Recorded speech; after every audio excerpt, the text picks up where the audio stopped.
أضخم مسابقة فنية تنافسية. هنعمل مطار إمبابة جوت تالنت.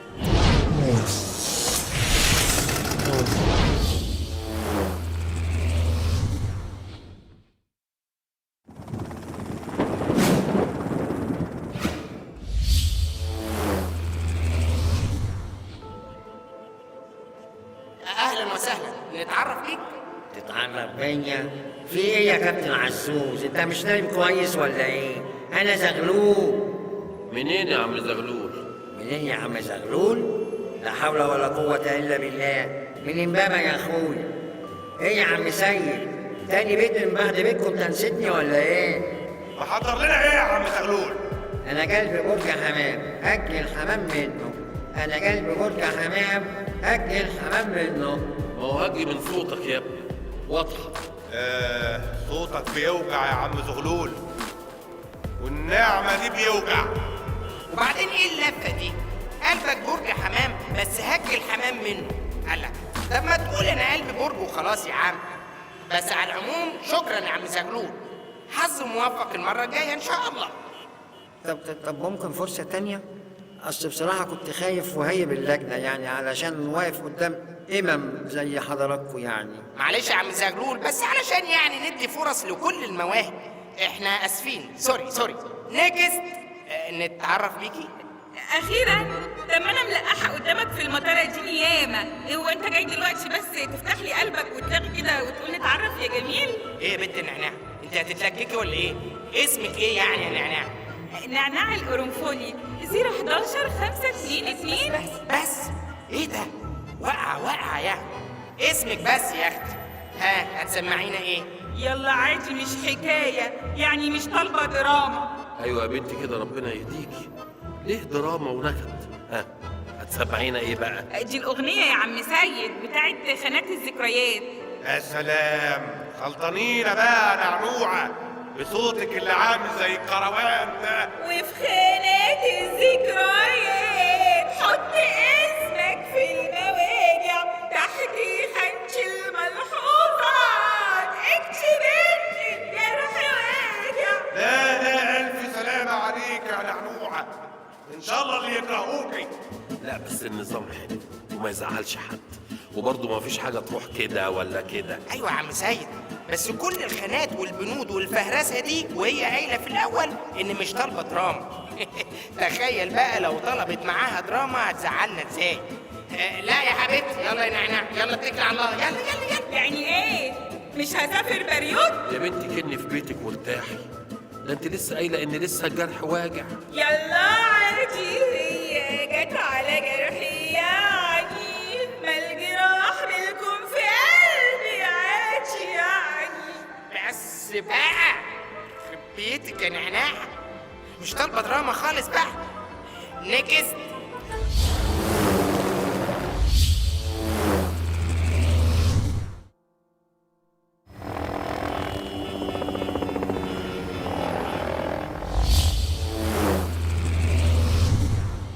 شوف بقينا فين، شوف بقينا فين يا عزوز يا ابني، وهي راحت فين.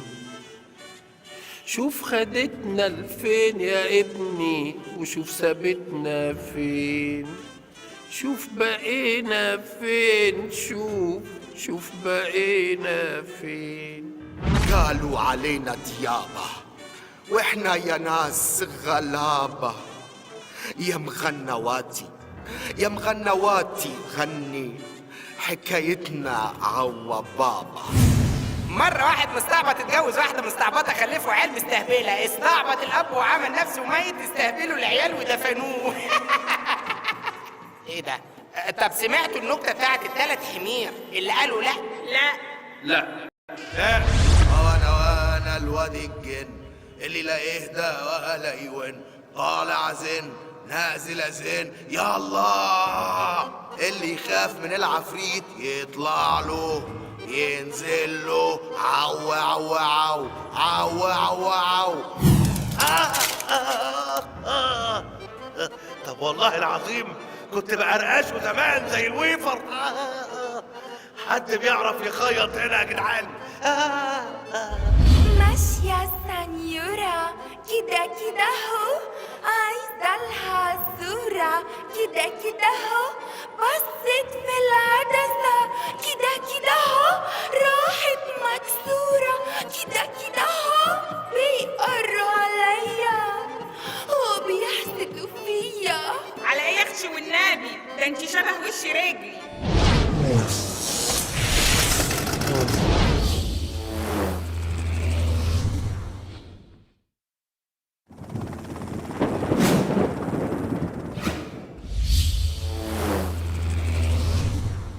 يعني ايه يا جماعه؟ الله، مطار امبابه جود تالنت، نو تالنت خالص. شكله ده كمان طلع سراب يا عزوز يا ابني. مش وقت عمق خالص يا عم سيد، مش وقته ابدا، احنا محبطين، ده مفيش صحفي يعبرنا. جت الحزينة تفرح. طب هنعمل ايه؟ هنيأس؟ لا، اقول لكم احنا هنعمل الاولمبيكيات. يا عم سيد وحياة ابوك حس بينا بقى، ده احنا بننهج واحنا بنجري على التايم لاين بتاع الفيسبوك، تقوم تقول لي اولمبيات؟ وبعدين ايه اولمبيكيات دي؟ هنعمل ايه طيب؟ نمد ايدنا؟ نشحت؟ نقول لله؟ بت نعناع، احنا نعمل دعاية نفكر ازاي نشغل الفريرة اللي عطلانة دي انما نزل روحنا ونقل من نفسيتنا، لا لا يمكن يا نعناع. احنا نموت من الجوع ولا نعمل اي حاجة تقلل مننا. ده انا الكابتن عزوز، انا الكابتن عزوز. شك شك مرزوقة تعالي جنبي، شك شك مرزوقة تعالي جنبي، تعالي جنبي تعالي جنبي تعالي جنبي.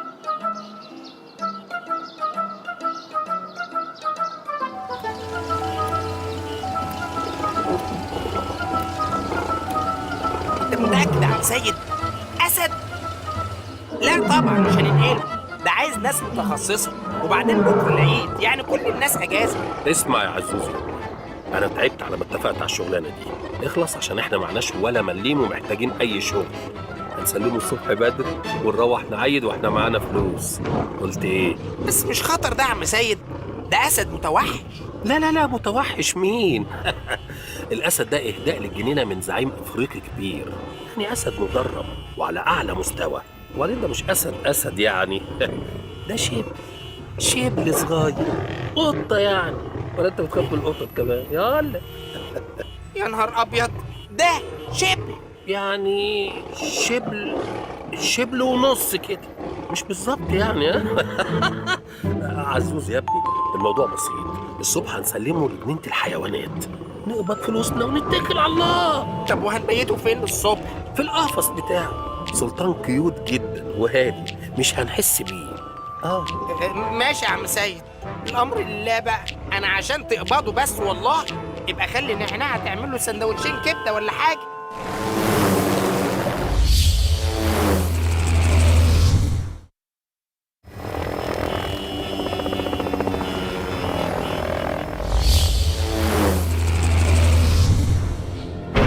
يا نهار ابيض، يعني ايه مش لاقيين؟ راح فين؟ دي كارثه، وعلى كذا مستوى كمان. طب ما يمكن خرج يشم هوا وجاي. يشم هوا ايه يا بني ادم انت؟ ده اسد مفترس، يعني ممكن ياكل حد ويعمل مصايب وقلق. من الناحية دي ما تخافش يا كابتنة، لو في حد لازم يقلق يبقى الأسد. العيال هنا ما بترحمش، واسألني أنا. يا لهوي، ده زمانه متبهدل على الآخر، تلاقيه مربوط فوق سطح دلوقتي والعيال راكبة على ظهره. انت فاكر احنا حاطينه ليه في القفص؟ دي حماية للأسد مش العكس. طب وبعدين بقى، ده انا ماضي على استلامه، والاسد ده اغلى من الفريرة ومني ومنكم كلكم. يا خرب بيتك يا عزوز. يا ترى انت فين يا سلطان؟ تلاقيه يا حبة عيني ما كلش من امبارح، اخر حاجة سندوتشين الكبدة والسجق والحلاوة بالقشطة. يا خراشي، اكلتيه حلاوة بالقشطة مع سجق وكبدة؟ ده يبقى غالبا مات كمان. يا حلاوة، فاضل ساعة والجنينة تفتح والأسد لازم يكون موجود. ده هم جايبينه هنا أصلا علشان العيد، علشان مفيش أسود في الجنينة. هنعمل إيه بس دلوقتي؟ أنا عندي فكرة، بس هي صعبة شوية الحقيقة. الحقنا بيها يا أبو الأفكار. دلوقتي الجنينة عايزة أسد قشطة، ومحدش شاف الأسد ده غيرنا. فل، يعني لو ادينا لهم أي أسد هيستلموه عادي. طب وإن شاء الله بقى هنجيب لهم الأسد البديل ده منين؟ من السوبر ماركت؟ لو انت الصادق هنجيبه من قرية الأسد. حتى بالمرة أنا نفسي في الفطير والعسل. احنا بنهزر. اسمع يا عزوز يا ابني، انت الأسد. طبعا اسد وسبع السباع كمان. والنبي تستني انت شويه، ما تفهمنا بقى يا عم سيد. أول حاجة هلبسك لبس أسد. هتسألني هنجيبه منين؟ أقول لك نعناع عندها بيجامة بني فرو شتوي آخر شياكة، هنلبسها لك. شوية مكياج من نعانيعه يرسم لك مناخير وشنبات، هيفضل الديل واللب ده. هتقول لي ازاي يا عم السيد؟ عم السيد هيقول لك اللي هو انا.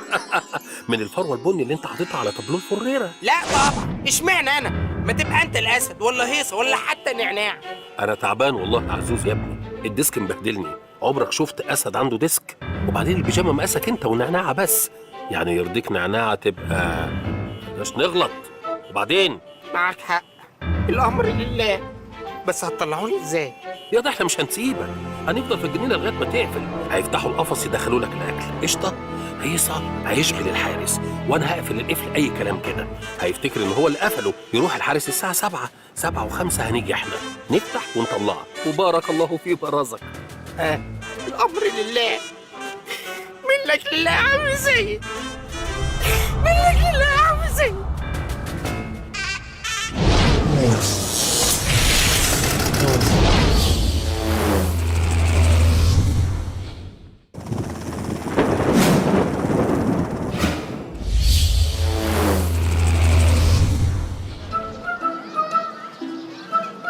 انت متأكد يا استاذ سيد ان هو ده الاسد بتاعنا؟ طبعا يا فندم، امال هيكون بتاع مين؟ اصل انا الميل اللي جالي مكتوب فيه اسد هائل الحجم من غابات افريقيا، ومكتوب انه كثير الزئير وفي منتهى الشراسة. عزوز ده شرس جدا. ايه عزوز ده؟ هو مش اسمه سلطان؟ طبعا سلطان اكيد. عزوز ده نوع وحضرتك. هو اسمه سلطان بس نوع عزوز، زي المانجا كده، فيه فونس بس هي في النهايه كلها مانجا. اسد من الفصيله العزوزيه. هو انت مش دكتور ولا ايه؟ دكتور طبعا، بس اول مرة اسمع عن القبيلة العزوزية دي. مفيش حاجة اسمها كده، وبعدين ده ما طلعلوش صوت من اول ما جه. هي جنينه الحيوانات لا مؤاخذه في كلمه اسمها ايه بالانجليزي؟ زو، صح؟ طب وجمعها زوز، مش كده؟ واحنا بنودي الحيوانات فين؟ عزوز. شفت بقى؟ نظرية برضه. طب ما بيطلعش صوت ليه؟ ده شكله اسد بلد. اولا حضرتك مفيش اسود بلدي دلوقتي. عارف بكام الاسد البلدي دلوقتي؟ ايه ده؟ ده بيعوي، المفروض يظهر. معلش اصل كان عندنا نقلة ذئاب للجبل فتلاقيه لقط منهم. معلش حضرتك تمضي لي هنا وتحاسبني عشان الحق اخد العيديه وكده. يلا يلا يلا يلا يا ابو السلاطين، بالليل بقى هندخلك نرمين. دي اقوى واشرف انثى عندنا، محدش عارف يلمها.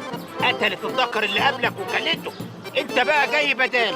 ورينا شطارتك يا بطل.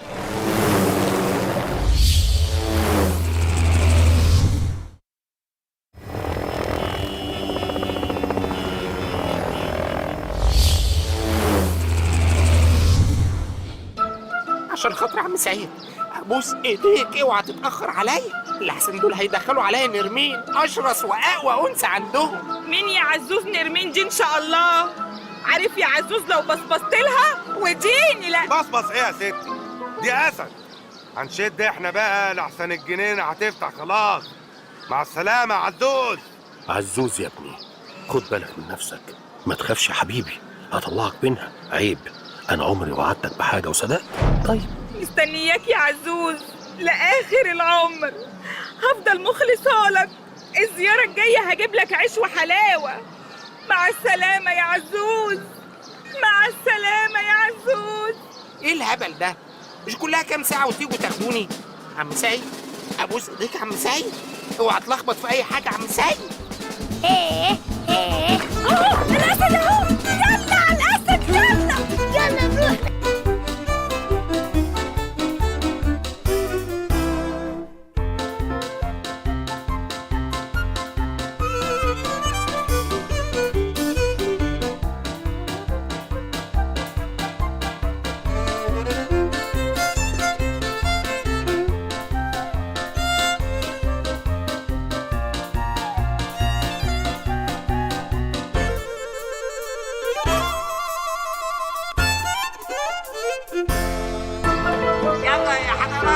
الجنينة قفلت يا حضرات، يلا يلا قبل ما تفتح.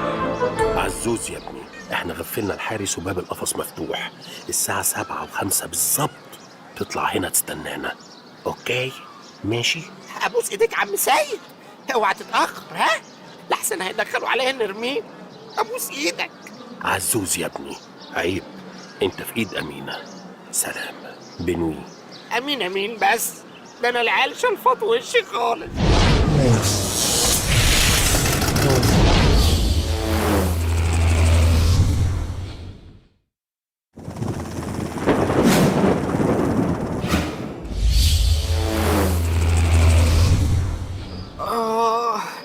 انا هموت من التعب. طب ما انا ممكن اريح لي الساعتين دول على ما يجوا. صح.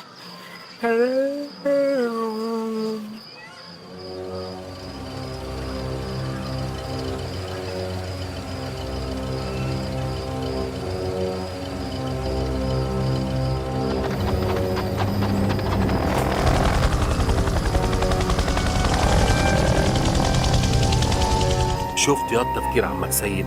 قلت لك ما تخافش، اخرج بقى من القفص. الحمد لله على السلامة يا كابتن. اوعى تزعل مني عشان رميتك بطوبة، ده انا كنت بسبق لك الدور. ايوه كده، اطلع كده. انت مالك تخنت كده ليه؟ انت وقعت اللب ده بردك؟ عزوز انت بتعمل ايه كده؟ ايه ده؟ مش عزوز، احنا شكلنا كده خدنا نرمين. نرمين لا.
يلا بقى وريني هتخرج من خانة اليك دي ازاي بقى بالزياط بتاعك. قفلت يا حلو. لا لا يا كابتن، انت بتقرص ومش عايزنا زيت. لا ده انا زيت وزيت واجيب ناس تزيد كمان. سيد يا سيد، سيد يا سيد. ايه ده هيصة؟ معقول؟ انت بجد جايب ناس تزيط؟ دول شكلهم جايين لعم سيد، مش سامعهم وهما بيقولوا سيد يا سيد. صحيح. كلم عم سيد، ناس قرايبك فرحانين بينادوا عليك اهم. لا ابدا، ده الالتراس بتاعي جاي يشجعني وانا بقرط على عفشه. قرايبي مين يا جاهل منك له؟ ده فرح.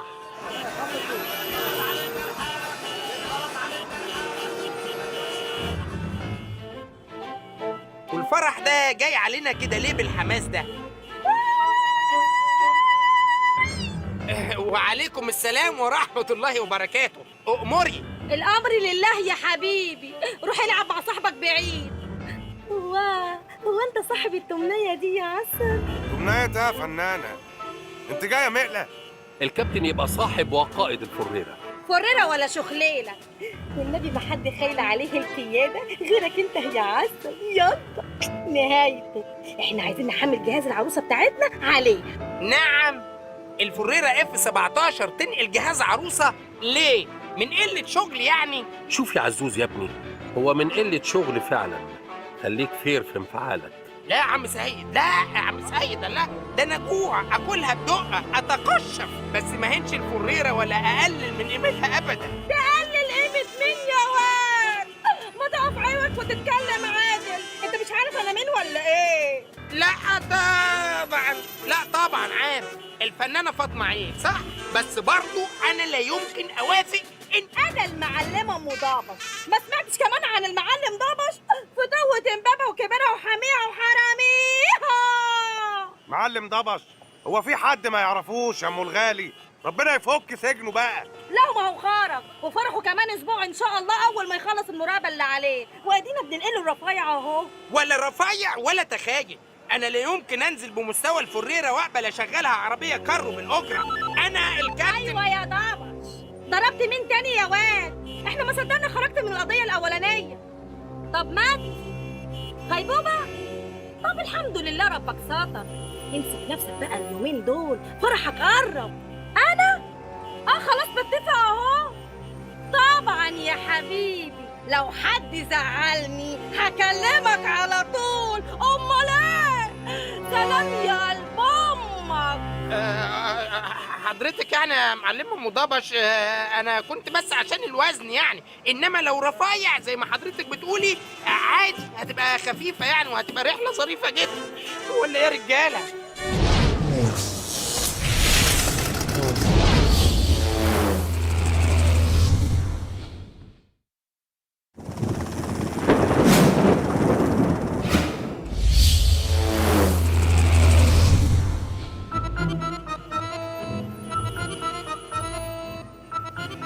يا اخوانا مش هينفع كده بقى والله، الوزن كده زيادة. البحر يحب الزيادة، قول ما شاء الله. ولما يعني حضرتك نقع في البحر اللي بيحب الزيادة ده هيبقى زي الحال 3 مراتب ازاي بس؟ 5 ومخدتين يبقوا 5. ما تصلي على النبي كده. اللهم صل على النبي. ده نظام سفنكي ده يا اختي ولا سوسن؟ يا سوستي ومساعديني يا أمه.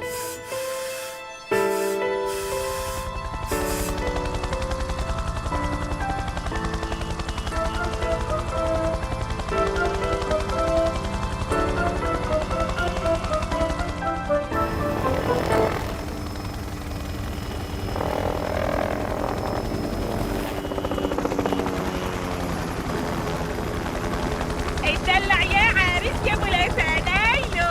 لا انا بحب سيد. قصدي يعني اغنية سيد يا سيد. وماله يا حبيبتي؟ سيد يا سيد، سيد يا سيد. ايه الاخبار يا سيد؟ ايه الصوت ده يا سيد؟ شوف يا عزوز يا ابني، اظن المروحة اليمين وقفت. الوزن تقيل على الفريرة ولازم نتخلص من حاجة. قوم ارمي النيل شادي هيصحى. لا النيش؟ امال الواد يتجوز ازاي؟ هو الواد هيتجوز في النيش؟ المعلم ضبش على سن ورمح يخص من غير نيش؟ مش وقت اكروبات خالص دلوقتي، وسن ورمح والكلام ده، احنا في السيرك. مش انت اللي بتقول نرمي النيش؟ انت عايز الناس تاكل وشنا؟ مش احسن ما السمك ياكل وشنا؟ يا ست هنقع في البحر. الا النيش دي سمعة العين. طب استأذنك انا نرمي النيش ولا ايه؟ ارمي يا ابني النيش في 60 داهية.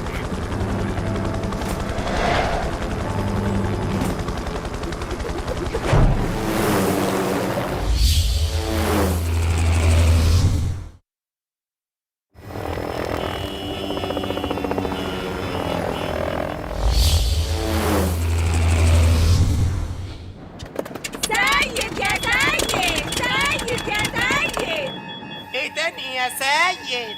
شوف يا عزوز يا ابني، اظن ان المروحة الشمال وقفت ولازم نتخلص من حاجة تاني. ارمي المراتب يا كابتن. مراتب ايه اللي ترميها يا منيل على عينك؟ لا يمكن، دي مراتب مفتخرة، طبقة سفنج، طبقة لاتكس طبيعي، طبقة قطن مستورد عالي الجودة، تلبي جميع احتياجات البيت المصري الحديث وتصلك أينما كنت. سعر المنتج ثابت. سعر الشحن ثابت. أينما كنت. طب لو قلت عشان خاطري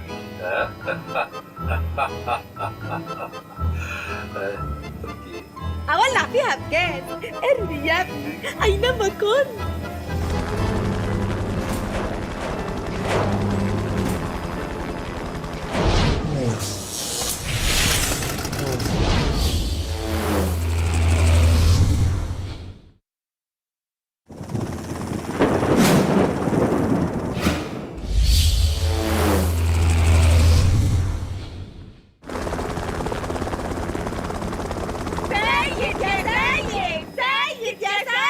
الفريرة بدأت تقلقني قوي، الوضع شكله بقى سيء. سيء يا سيء، سيء يا سيء. شوف يا عزوز يا ابني، الوضع فعلا سيء. اخشى ان اقول لكم اننا تخلصنا من كل حمولة الفريرة ولسه في وزن زيادة.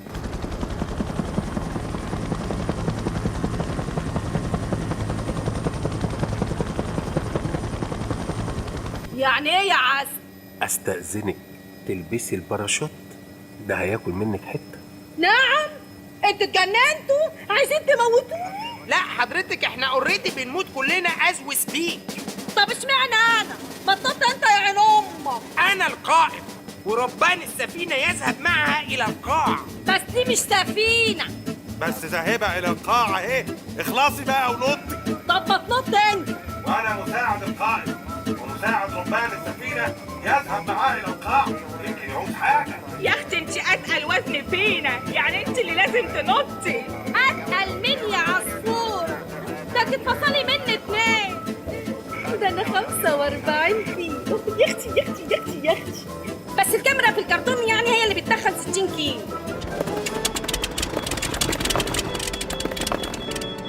مش وقته خالص دلوقتي، احنا مش في برنامج ذا بيجست لوزر. الفريرة بتقع.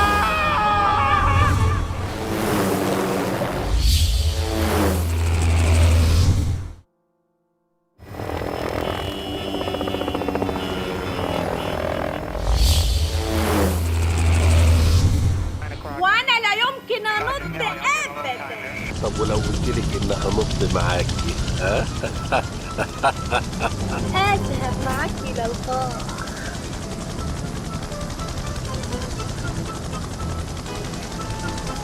ما نطيتيش ليه يا شقية؟ نط انت الاول. لا نطي انت الاول. طب ما تيجي نعد 1 2 3 وننط سوا. يلا يا مدام لبنى عبد العزيز، الفريرة بتقع مش وقته. 1 2 3. سيد يا سيد.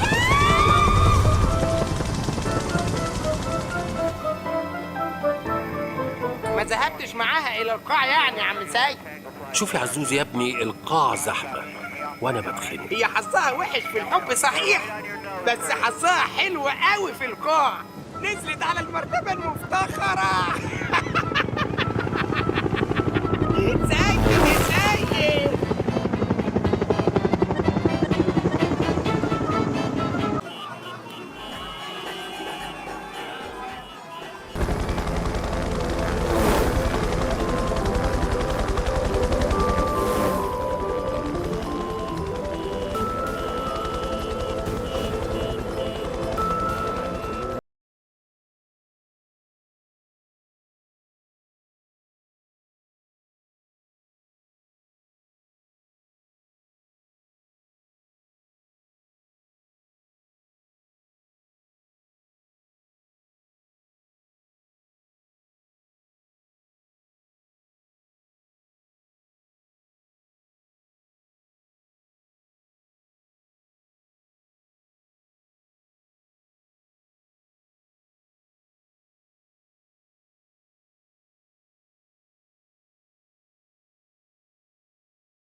منكم العالم، ركز معايا بقى، ركز. ايوه، رد عجلك كله ايوه.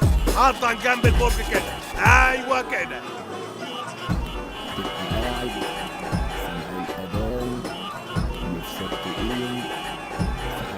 ما تخلص بقى يا عم سيد، كل ده في نقله؟ احنا عجزنا. يا عزوز يا ابني، الأرض هنا لا تصلح للسيجة. التربة جيرية جافة، والزلط كمان مش قال هو احنا بنزرع كنتالوب يا عم سيد؟ هتعمل لي فيها دكتور فاروق الباز ولا علشان يعني اتزنقت؟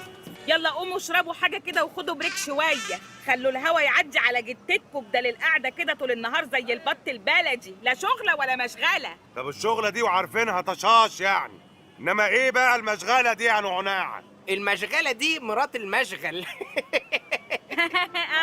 انتوا قاعدين فاضيين بقى وهتحلوا بيا. صحيح، جنازة بطار ولا قعدة الراجل في الدار؟ لا وانت الصادقه، ولا قعده الراجل في المطار.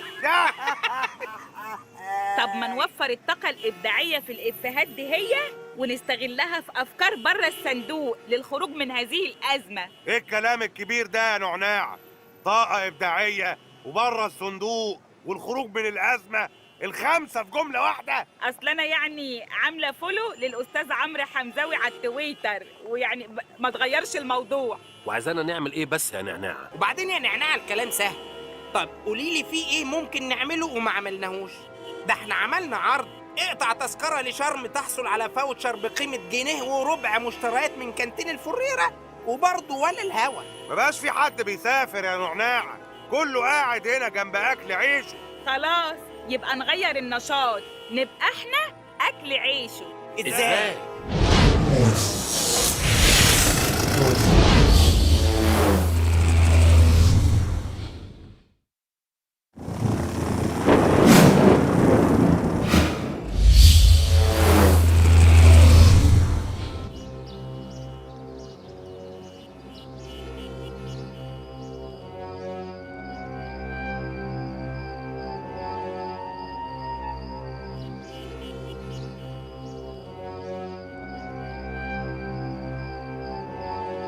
عندي ربع كيلو، نص كيلو لحمه، ربع قلب عيش توست، علبتين زبادي، كزبره خضراء. الخطة كالآتي، احنا هنحول الفريرة المطعم. يا ما شاء الله، يعني مدخلانا هنا ومعيشانا اجواء التنظيم السري المريب ده علشان الفكره الالمعيه دي. هي دي الفكرة اللي بره الصندوق يا نعناع، نحول الفريرة عربية أكل، ما البلد فيها مليون عربية أكل. شوفوا يا ولاد، صحيح البلد فيها عربيات أكل كتير، بس مفيش ولا طيارة أكل واحدة. لا يا عم سيد بقى، مش علشان يعني تخنت صوتك وقلت لنا المعلومه التافهه دي بالاداء ده هشتري. مفيش حاجه اسمها نحول الفريره لمطعم، ده داون جريد مهين لا يمكن اتصوره او اقبله. كلنا معاك يا كابتن عزوز. طياره اكل؟ كلنا معاك يا كابتن عزوز، كلنا معاك. انتوا مش عارفين يعني ايه الفريره وقيمه الفريره وتاريخ الفريره. اختراع الفريره يا حضرات هو حدث لا يقل في اهميته عن اختراع العجله. الله ينور عليك، واحنا مش هنخترع العجلة، ده احنا هنفتح مطعم. شوف يا عزوز يا ابني، الرزق يحب الخفية برضه، والإيد البطالة نكسة، والقرعة تتباهى بشعر بنت أختها.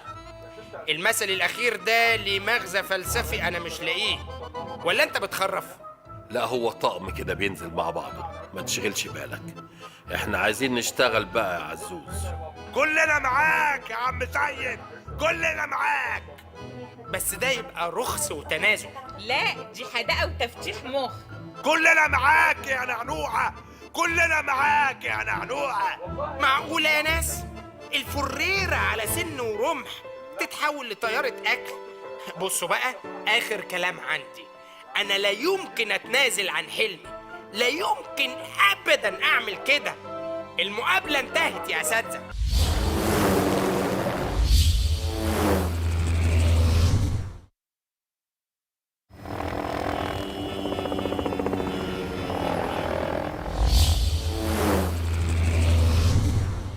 الحياة بقى لونها بامبي بامبي بامبي بامبي بامبي. بالنسبة لنا احنا الحياة بقى لونها بصلي. أنا مش شايف الحياة أصلا من الدموع. ممكن أعرف احنا ليه بنخرط فدادين البصل دي لما احنا اصلا لسه ما قررناش نوع الاكل اللي هنعمله؟ البصل ما يخسرش، مفيش اكل ما فيهوش بصل. شكلك رجعتي جوه الصندوق تاني يا نعناع. انا كنت بفكر في عربية سوشي. عربية سوشي في امبابة؟ انت راجل كبير ومحترم يا عم سيد، ما تطلعش على نفسك سمعة. سوشي؟ اخس ليه يعني؟ شايفيننا راجعين من السبا ولا حاجزين جلسة تقشير بشرة؟ قول له احنا نعمل العربية مارشميلو. استغفر الله العظيم يا رب، لا الا المنكر. يعني احنا عايزين ناكل لقمه بالحلال عشان ربنا يكرمنا. نعمل ممبار ولحمة راس، بلاش فتي. مش لايق على البنك ده يا ابني. طواجن وهالدمعة تليق على البنك. بنقول بره الصندوق، بره الصندوق. كفتة ضاني. الكفته بره الصندوق؟ لا، دي الكفتة حتى تبقى باردة ومجلدة لو بره الصندوق. لا، الضاني هو اللي بره الصندوق، او البقري او اللحمة. يا جماعة عموما كل اللي الناس بتاكله هنا مخلوقات تانية خالص. اخدوا عليها يا عزوز يا ابني، لو غيروها يعيوا. خلاص بلاش لحوم خالص، احنا نعمل عربية بلانت بيتس فود وهي فرة وماشية. ما تقول خضري وخلاص يا عم هيصة، ولا لازم يعني نعوج بقنا؟ البلانت بيزد قال. لا يا ابو كباتن، البلانت بيست فود ده بحر وغويط، ده من غير علام كده داخل فيه فاكهة وبقول ومكسرات وكينو وحاجات ياما. لأي أسئلة واستفسارات برجاء مراجعة البوست المثبت في الصفحة أو نقر الرابط.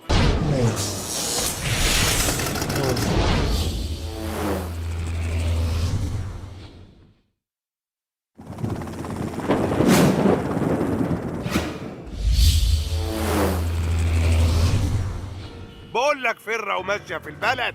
لا، لو على الفره بقى نعمل عربيه بطاطا بالشوكولاته. أرانب بالملوخية. أرانب بالعجوة. ذرة بالزبدة. محشي باللية. برجر بالكراميل. شوفان بالكنوة. ريد فلفت بالقشطه السكيم. كنافة بالمانجا الفص. بلانت بيست فود باللحمة المفرومة. فول بالزيت الحار. حضرتك بتعلي علينا ولا بتجود ولا بتطلب ولا ايه بالظبط؟ مش دي عربية فول؟ أنا عايز 2 فول بالزيت الحار. لا، أولا دي مش عربية أكل، دي طيارة أكل. الأداء فلات قوي. ثانيا دي طيارة أكل بره الصندوق. عمرك شفت فول بالزيت الحار بره الصندوق؟ بقول لك ايه يا سيدي الكباتن، ما الفول موجود والعيش موجود والزيت الحار بردك موجود. ما نقوم نقلب عيشنا كده، خلي عجلة الإنتاج تتحرك شوية. والنبي يا كابتن، ده احنا بنكح تراب بالسمسم. شوف يا عزوز يا ابني، أنا شخصيا خدام لقمة عيشي. أبدا، مش الكابتن عزوز اللي يقف على عربية فول في امبابة. انتوا كده بتجهضوا أحلام يا إخوانا. أنا كابتن طيار عزوز، صاحب وقائد ومدير الفريرة F-16، ومش هحولها لعربية فول مهما جوعت سنين. خلاص مات الكلام والمقابلة انتهت يا أسد. تحيا جمهورية مصر العربية. تحيا جمهورية مصر العربية. تحيا جمهورية مصر العربية. كابتن عزوز يحييكم في أولى رحلات عزوز إير لدورات المدارس. وعشان نتوكل على المولى كده لازم كل واحد يعرف اللي ليه واللي عليه، وحقي وحقي. أهم حاجة عندي الأخلاق، عشان كده سموها وزارة التربية والتعليم. يعني التربية قبل التعليم، بمعنى محدش يلعب على الطيارة ولا يلعب في الطيارة. دي طيارة مدرسة حبيبي انت وهو، مش أتوبيس مدرسة. تاني حاجة ممنوع تطلع أكل على الطيارة. اللي عايز ياكل ميس نعناع بتقدم لنا وجبات صحية متوازنة للأطفال، يعني شندوتش كبدة، شندوتش سجق، وعدد واحد سكالانس. عندكم حلبسة؟ تالت حاجة، واحنا في الجو فوق ما تقوليش انا مزنوق او عايز اخش الحمام او التويلت او الحاجات دي. دي طيارة مدرسة حبيبي انت وهو، مش حمام مدرسة. ده كان وقت معاكم يا حبايبي. هسيبكم بقى دلوقتي مع المستر عم سيد وبرنامج الرفع والإنزال. شوف يا ولاد، كلنا بنصحى الصبح على فيض الكريم، تجري تبوس ايد ابوك وتبوس ايد امك، ترجع تبوس ايد ابوك التانية، وبعدين تبوس اخلص يا عم سيد. طب يا عم ما تزقش، ترجع تبوس ايد امك التانية. اما اخوك بقى لا، ما تبوس ايده، لان اخوك عم سيد كل يوم في ميعادنا بالظبط تقف على سطح بيتك، شنطتك على ظهرك، هننزل لك حبل ونسحبك. واخر اليوم بنرجعك تاني لنفس السطوح. ما تقفش في حته فيها وصلة دش ولا وصلة نت مسروقه، لا تشبك فيها. شكرا يا عم المستر سيد. ودلوقتي بقى مع مسؤول الامن والامان مستر الواد هيصه. السلام والرحمة على حبايبنا الصغيرين، يعني الناس اللي صاحية من النجم، يعني الطالب اللي بيجري ورا العلم عشان يحصله. اللي الدنيا علمته احسن من اللي ماما مرجحته. الله عليك يا عم سيد يا غالي. بالصلاة على الصلاة كده ممنوع تشيل في الشنطة أي أدوات ملوثة علشان محدش يزعل يعني. برجل، برجار، قلم جاف، مثلث 30 60، كل الحاجات ديت لا مؤاخذة ممنوع. تسألني اشمعنى 30 60 وليه مش 45 يا مستر هيصة؟ أقول لك أنا اكملني يعني ال 30 60 زاويته حادة وغدارة خلصنا بقى يا عم انت يا مستر عزوز. ايه مستر دي يا بنت؟ انا اسمي الكابتن عزوز، الكابتن عزوز.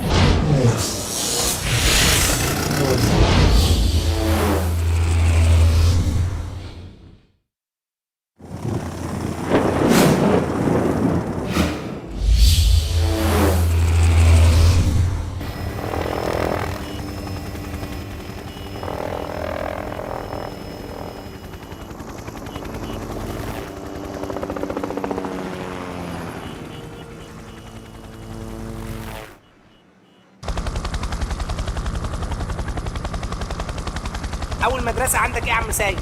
ما هو ده الموضوع اللي كنت عاوز افتحك. انت جاي تطلب ايه دي؟ بقول لك اول مدرسه هنعدي عليها ايه؟ ما هي دي المشكله، في اولياء امور ادوني جزء من اسم المدرسه وما قالوليش بقيه الاسم ايه. ازاي يعني الكلام ده؟ يعني اول 3 مدارس عندي الCES والGIS والISC.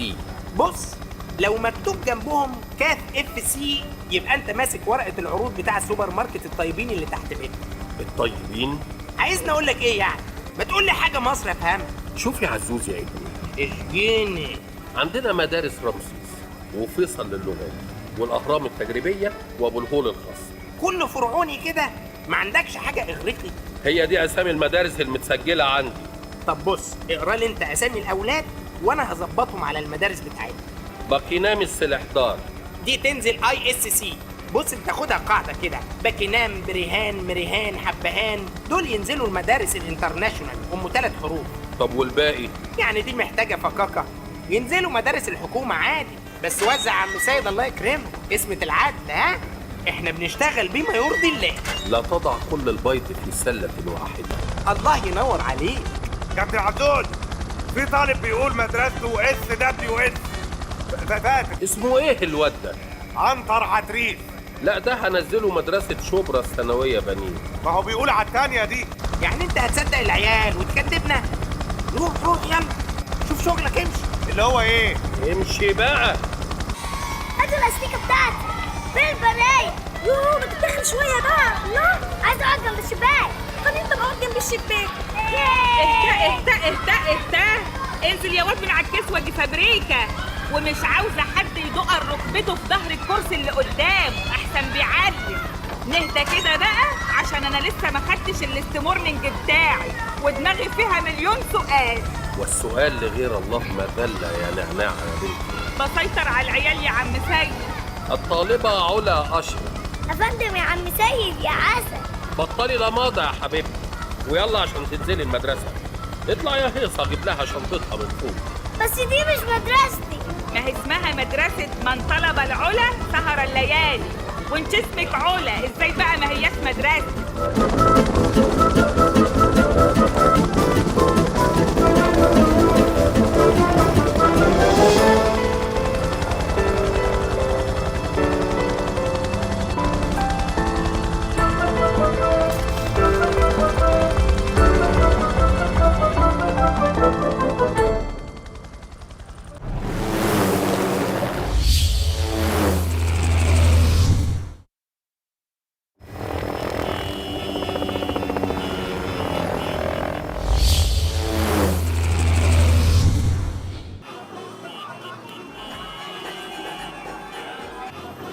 ابيض، انا مش عارف اولياء الامور باعتين لي مندوب بالنيابه عنهم ليه. يكونوش اكتشفوا اننا بننزل الولاد كل يوم في مدرسة شكل، بشنطة شكل، بلبس شكل. كل يوم اقول العيال هيرجعوا مفرهدين ويهمدوا، ما بيحصلش. طب على اخر الاسبوع يتهدي حيلهم بردك مفيش. انا متاكد ان دي كانت اليمين، مش عارف ايه اللي جابها هنا. العيال ولاد الذين دول شدوها حته شده. يا جدعان يا جدعان، بقول لكم بعتين لي واحد يتكلم بالنيابة.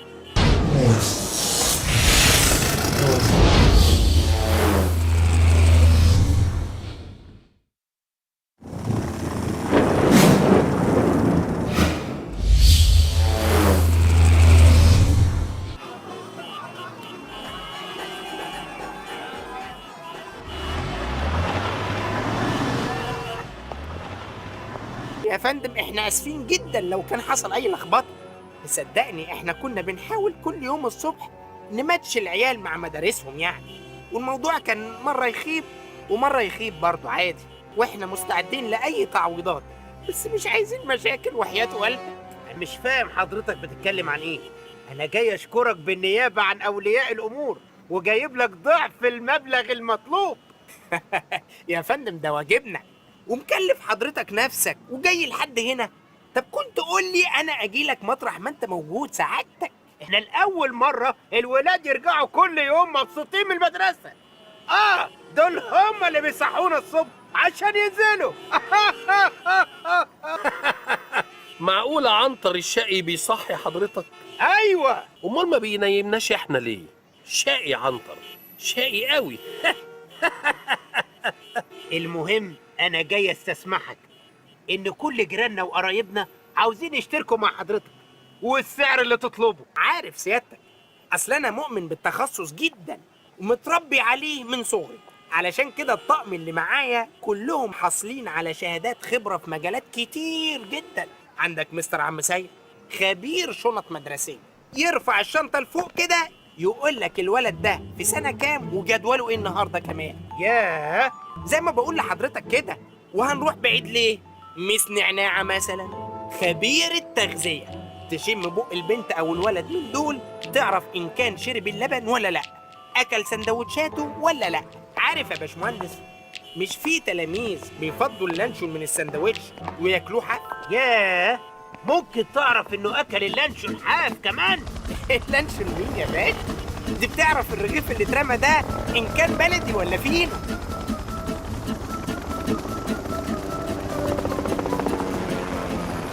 ياه، على الفكرة الناس اللي معاك مشيوا وخدوا اتوبيس المدرسة يا مستر عزوز.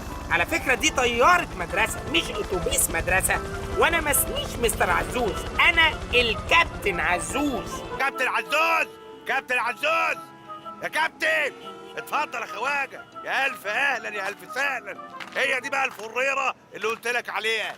واو، ده شكله غريب جدا. ودي بتطير لفوق حبيبي؟ امال يعني بتطير لتحت؟ دي عجيبه جدا يا خواجه. دي بتنزل البحر وتغطس في الميه وتطير في الجو وتطلع للفضاء كمان. استنى لما اعرفك على كابتن عزوز قائد الفريره. يا كابتن عزوز، يا كابتن عزوز. عامل هيصه ليه يا هيصه يا غاب انت؟ دايما جايب لنا وجع الدماغ كده. انت مش عارف اننا نايمين جوه؟ استنى يا عزوز يا ابني لما نشوف الحكايه ايه ومين اللي معاه ده. مين الحليوه اللي معاك ده يا واد يا هيصه؟ يا كابتن عزوز، الخواجه عايز طياره تطير بيه شويه وتفسحه يعني. انا قلت له مش هتلاقي احسن من الفريره. يعني ده زبون دلوقتي؟ يا سلام يا هيصه يا جميل، دايما جايب لنا حاجات كويسه كده وصوتك هادي. اهلا يا خواجه اهلا. احنا بس كنا بنستريح شويه من كتر الزباين اللي بتجيلنا. اهلا حبيبي، انا عاوز طياره صغير زي فريرة دي عشان عايز اعمل بيها سكاي دايفنج. سكاي طبعا يا خواجه طبعا، بنطير في السكاي اللي هي فوق دي. شفت فيلم طير في السكاي او بين السكاي والارض؟ اهو حاجه كده يعني. مش فاهم حبيبي، بس انت شكلك كابتن ساتر كتير وعارف يعني ايه سكاي دايفنج. عم سيد انا فاهم يعني ايه سكاي، انما ايه التانية اللي بيقولها دي اللي هي فايفنج دي مش عارف. عزوز يا ابني بلاش الترجمه الحرفيه دي. الراجل قال لك سكاي واضحه اهي. تعال نطير بيه الأول وبعدين نشوف عاوز إيه مننا تاني، ولا عايزه يهرب مننا؟ لا يهرب ايه، ده احنا ما صدقنا. بقول لكم ايه، عاوزين نظهر قدامه اننا نضاف بقى وبنفهم وكده يعني. حاولوا. اتفضل يا خواجه علشان نطلع على السكاي بقى. تمام حبيبي، بس بقولي لما نوصل لارتفاع 4000 متر فوق ماشي؟ ماشي يا خواجه، عينيا. اتفضل.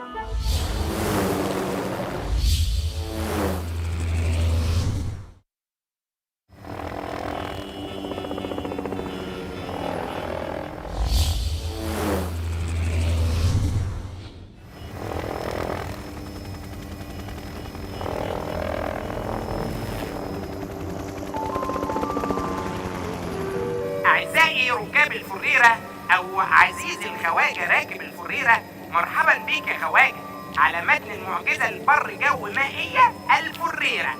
ونرجو من الركاب أو منك أنت يا خواجة يعني ربط الحزام بتاعك، وما تفكوش لو سمحت إلا لما نقول لك، والامتناع عن التدخين، أو افتح الشباك اللي جنبك لو خرمان قوي. مساء الفل يا خواجه يا قمر. جود افتر نون، يعني كبده ولا مخ؟ انتي تقولي ايه حبيبتي؟ يا نعنوعه يا نعنوعه، الراجل خواجه ما يفهمش الحاجات دي، لازم تكلميه لا مؤاخذه بلغوته.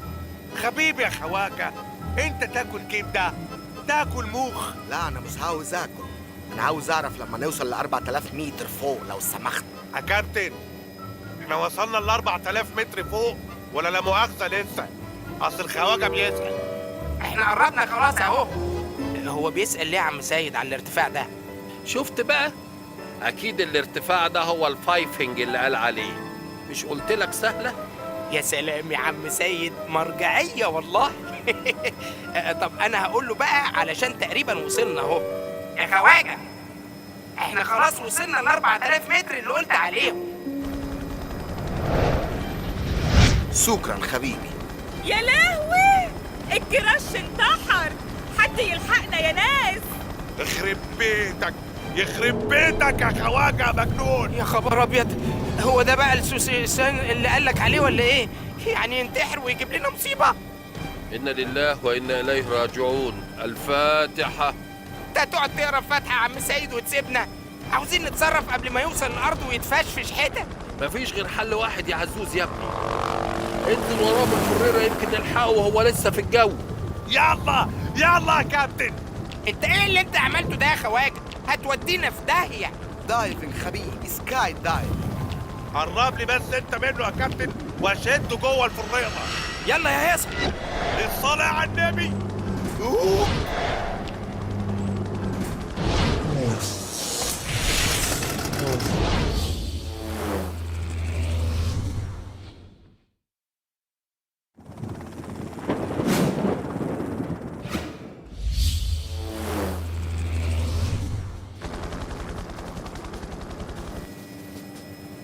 الحق يا كابتن، ده الواد الخواجه راكب الطياره اللي عدت لسه من شويه. بص يا كابتن، ده خلاص واقف على باب الطياره وهينط اهو. يخلصك كده يا كابتن؟ الواد الحلوة ده ينتحر؟ عزوز يا ابني انت قلبك كبير وما يخلصكش. خلاص يا جماعه ما تستعجلوش طيبتي اكتر من كده، خلاص.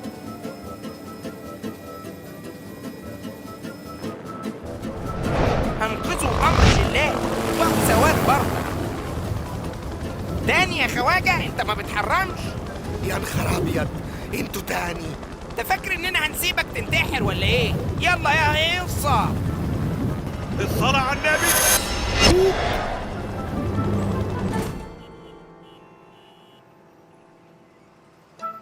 ايه يا حبيبي اللي عملته ده؟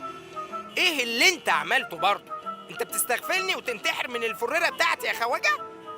حبيبي انتحر ايه؟ دي اسمه سكاي دايفنج. انتوا تسموه عندكم زي ما انتوا عاوزين، انما عندنا هنا ما ينفعش كده، نروح في داخ يا حبيبي.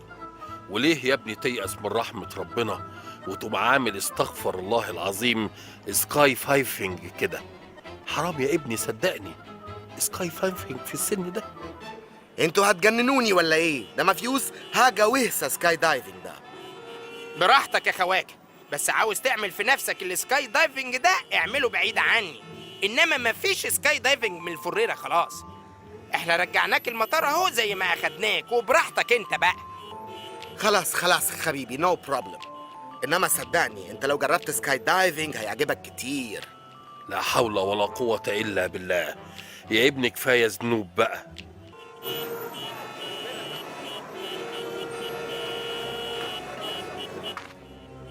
شفتوا؟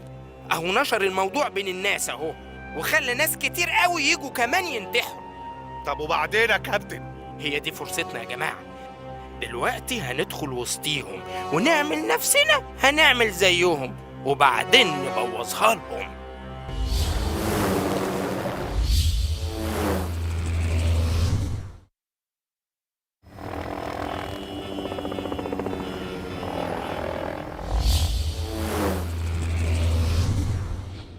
لقد وصلنا الآن على ارتفاع 4000 متر. شكراً. وقف عندك انت وهو، محدش هينتحر هنا. اللي هينتحر هضربه بالمسدس ده. عزوز يا ابني انت عبيط، دول اصلا هينتحروا، انت كده بتساعدهم. انتوا تاني يا جماعة، حرام عليكم كده، حرام. انا مش عارف اعمل سكاي دايفنج ولا نط بالباراشوت خالص بسببكم. انا ايه اللي جابني هنا بس يا ربي؟ ايه اللي جابني هنا؟ انت جيت هنا علشان تتوب؟ ايوه كده، اندم وارجع لربنا. ثم ايه علاقة الباراشوت بالسويساندنج اللي انت بتعمله ده؟ يا حبيبي احنا بنعمل سكاي دايفنج وبعدين بنفتح الباراشوت عشان ننزل على الارض وما بنموتش. ايه ده؟ يعني انتوا مش بتنتحروا؟ ننتحر ايه حبيبي؟ دي رياضة ممتعة جدا، وكل الناس دي جايين عشان يستمتعوا بالرياضة الجميلة دي في السكاي بتاعت ايجيبت. ياه، احنا ظلمناهم ولا ايه يا جدعان؟ شكلنا وحش قوي كده يا جماعة.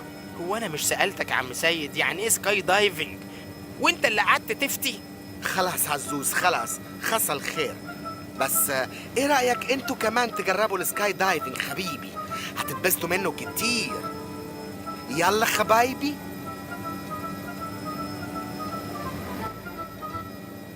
ده طلع جميل قوي السكاي دايفنج ده. شفت حبيبي؟ انت دلوقتي طاير زي الطيور في السماء. يلا افتحوا الباراشوتس بقى. الله الله، ايه ده؟ هي مش بتفتح ليه؟ مش عارف، مع اني حاطط الملايات بنفسي في الشنطة يا جدعان. ملايات؟ هو ده بقى السويساندنج اللي بجد؟ الله يخرب بيتك يا عيسى! بتعلي علينا ولا بتجود ولا بتطلب ولا ايه بالظبط؟ مش دي عربية فول؟ أنا عايز 2 فول بالزيت الحار.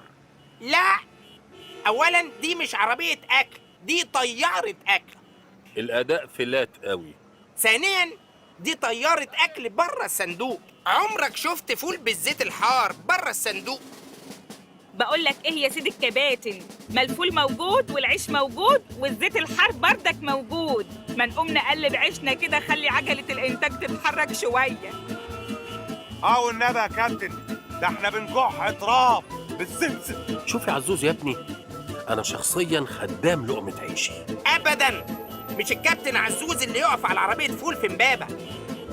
انتوا كده بتجهضوا أحلام يا إخوانا. أنا كابتن طيار عزوز، صاحب وقائد ومدير الفريرة F-16، ومش هحولها لعربية فول مهما جوعت سنين. خلاص مات الكلام والمقابلة انتهت يا أسد.